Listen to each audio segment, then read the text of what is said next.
Hello future doctors. आज जो news आई है उसने पूरे नीट कम्युनिटी को हिलाकर रख दिया है, क्योंकि ऑफिशियली नीट यूजी 2026 के एग्ज़ाम को कैंसिल कर दिया गया है। 3 मई 2026 को एग्ज़ाम कंडक्ट हुआ था, अब वो वैलिड नहीं माना जाएगा। और इसके पीछे रीज़न बताया जा रहा है large scale paper leak allegation, investigation findings और एग्ज़ाम इंटीग्रिटी कंसर्न। एंड इसके बारे में आप न्यूज़ पे पहले से भी देख रहे थे कि नीट पेपर जो है लीक तो हुआ है। सो एनटीए ने गवर्नमेंट अप्रूवल के बाद ये डिसीजन लिया है और अब एग्ज़ाम दोबारा कंडक्ट होगा। नई डेट, नया एडमिट कार्ड और शायद नए सेंटर्स भी अलॉट किए जाएंगे। लेकिन सबसे पहले मैं एक चीज़ बहुत क्लियरली कहना चाहता हूँ आप लोगों से कि अगर आप मेंटली डिस्टर्ब्ड हो रहे हैं, फ्रस्ट्रेटेड हो रहे हैं या डीमोटिवेटेड फील कर रहे हैं, तो वो कम्प्लीटली जो है वो नॉर्मल है। क्योंकि इमेजिन करो, कई स्टूडेंट्स ने 2-3 साल मेहनत की, ड्रॉप लिया, सोशल लाइफ सेक्रीफाइस की, फैमिली एक्सपेक्टेशन हैंडल किए और एग्ज़ाम देने के बाद अचानक पता चलता है कि एग्ज़ाम ही कैंसिल हो गया। कोई भी टूट सकता है, लेकिन सबसे इम्पॉर्टेंट बात यह है कि आपकी गलती नहीं है। ना आपने पेपर लीक किया है, ना आपने चीटिंग करवाई, ना आपने सिस्टम मैनिपुलेट किया। ये एक सिस्टम फेल्योर है और ऑनेस्टली इसलिए एग्ज़ाम कैंसिल करना ज़रूरी भी था। क्योंकि अगर अनफेयर एडवांटेज वाले स्टूडेंट सिलेक्शन लेते तो जनरली मेहनत करने वाले लाखों स्टूडेंट के साथ इनजस्टिस होता। और शायद इसी रीजन से एनटीए ने इतना बड़ा डिसीजन लिया है। इतनी सालों में पहली बार इतने बड़े लेवल पर पूरे एग्जाम को कैंसिल कर दिया गया। अब कई स्टूडेंट पूछ रहे हैं, क्या सिलेबस चेंज होगा, क्या पैटर्न चेंज होगा, क्या फिर से रजिस्ट्रेशन करना पड़ेगा या फिर क्या फिर से फीस देनी पड़ेगी? तो सिंपल सा आंसर है नो। सिलेबस तो वही रहेंगे, पैटर्न वही रहेगा, फ्रेश रजिस्ट्रेशन की भी ज़रूरत नहीं होगी, एग्ज़ाम फीस भी जो है वो दोबारा आपको नहीं भरनी पड़ेगी। एनटीए ने कहा है कि पुरानी कैंडिडेचर कैरी फॉरवर्ड होगी, बस नया एडमिट कार्ड इशू होगा। अब सबसे बड़ा सवाल, रीनीट कब होगा?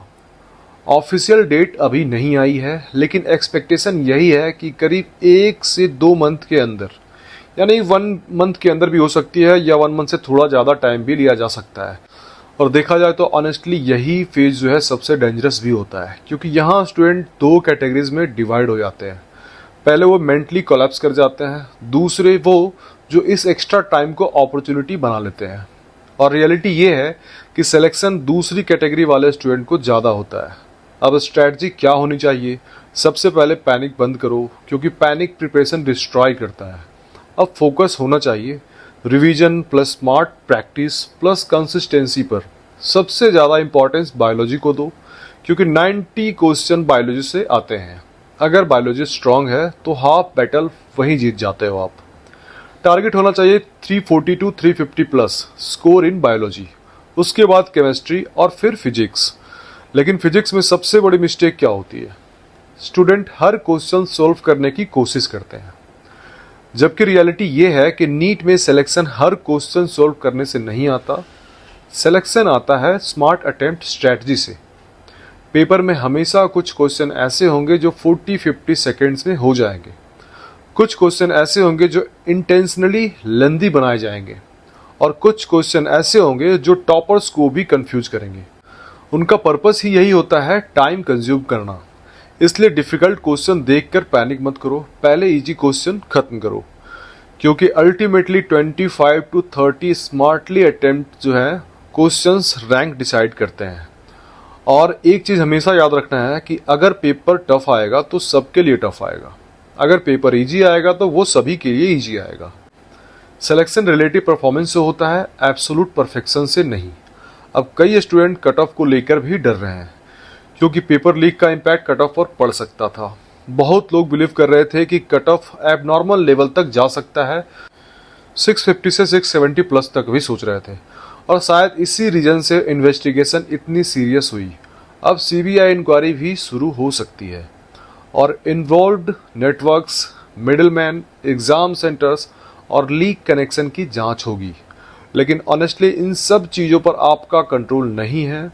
जो चीज़ आपके कंट्रोल में है वो है आपकी मानसिक स्टेबिलिटी, आपका रिवीजन, आपकी कंसिस्टेंसी, आपका डिसिप्लिन। इसलिए सोशल मीडिया र्यूमर से अब तो एटलीस्ट दूर ही रहो। जो होना था वो हो चुका। आपने देख लिया कि एग्ज़ाम लीक हुए, पेपर लीक हुआ, एग्ज़ाम कैंसिल तक कर दिया गया है। अब एग्ज़ाम की डेट आएगी, डेट का वेट मत करो, आप इंतज़ार मत करो, आप पहले से ही प्रिपरेशन में लग जाओ, क्योंकि आपको ये पता चल चुका है कि एग्ज़ाम फिर से कंडक्ट करवाया जाएगा। इसलिए सोशल मीडिया रूमर से आपको दूर रहना है। हर रैंडम टेलीग्राम मैसेज पर विश्वास मत करो, सिर्फ ऑफिशियल अपडेट को ही फॉलो करो। अब एक प्रैक्टिकल बात भी समझ लो, एक्स्ट्रा टाइम मिला है, लेकिन इसका मतलब ये नहीं कि आप प्रिपरेशन को पॉज कर दो, क्योंकि जितना बड़ा गैप होगा वापस मोमेंटम बनाना उतना ही मुश्किल होगा। इसलिए डेली रिवीजन मेंटेन करो। मैंने अपने पिछले वीडियो में भी इस चीज़ को मेंशन किया था, जब ये पता नहीं था कि एग्ज़ाम को कैंसिल किया जाएगा या नहीं किया जाएगा, तब भी मैंने इसी बात बताया था कि अगर कैंसिल किया जाता है तब आपको क्या करना है, या कैंसिल नहीं किया जाता तब आपको क्या करना है। इसलिए प्रिपरेशन तो आपको फिर से जल्दी स्टार्ट करनी पड़ेगी। एंड एनसीईआरटी रिपीटेडली रिवाइज करो, आप पीवाईक्यू सॉल्व करो, ड्यूअल कॉन्सेप्ट क्वेश्चन प्रैक्टिस करो, और सबसे इम्पॉर्टेंट अपना कॉन्फिडेंस टूटने मत दो, क्योंकि बहुत सारे स्टूडेंट्स अभी मेंटली एग्जॉस्टेड हैं और ऐसे टाइम में इमोशनल स्टेबिलिटी भी प्रिपरेशन का पार्ट बन जाती है। अगर कोचिंग बैचेस लिए हैं तो कई इंस्टीट्यूट जो है बैच वैलिडिटी एक्सटेंड करेंगे, रिफंड ऑप्शन भी कुछ जगह अवेलेबल हो सकते हैं, तो अननेसेसरी पैनिक डिसीजन मत लो, थोड़ा पेशेंटली वेट करो। और ऑनेस्टली इस पूरे सिचुएशन से एक चीज़ क्लियर हो गई है, इंडिया में एग्ज़ाम सिक्योरिटी सिस्टम को बहुत इम्प्रूव करने की ज़रूरत है, क्योंकि बार बार पेपर लीक कंट्रोवर्सी स्टूडेंट की मेहनत डिस्ट्रॉय कर रही है। लेकिन अब जो हो चुका है उसे चेंज नहीं किया जा सकता है, अब सिर्फ फ्यूचर कंट्रोल किया जा सकता है। इसलिए खुद को संभालो, इमोशनली स्ट्रांग बनो और इस एक्स्ट्रा टाइम को अपने सिलेक्शन में कन्वर्ट करो, क्योंकि बिलीव करो या नहीं, इस फेज में जो स्टूडेंट मेंटली स्टेबल रहेगा वही फाइनल रेस जीत सकता है। और मेरी हमेशा यही कोशिश रहेगी कि ऐसे डिफिकल्ट फेजेस में मैं ऑथेंटिक इन्फॉर्मेशन, रियलिस्टिक गाइडेंस और ऑनेस्ट सपोर्ट के थ्रू आपसे कनेक्टेड रहूं, ताकि कन्फ्यूजन कम हो, पैनिक कम हो और आप हर सिचुएशन में बेहतर डिसीजन ले सको। वीडियो अगर अच्छा लगा हो तो वीडियो को लाइक, शेयर एंड सब्सक्राइब जरूर करके रखें। All the very best for your exam.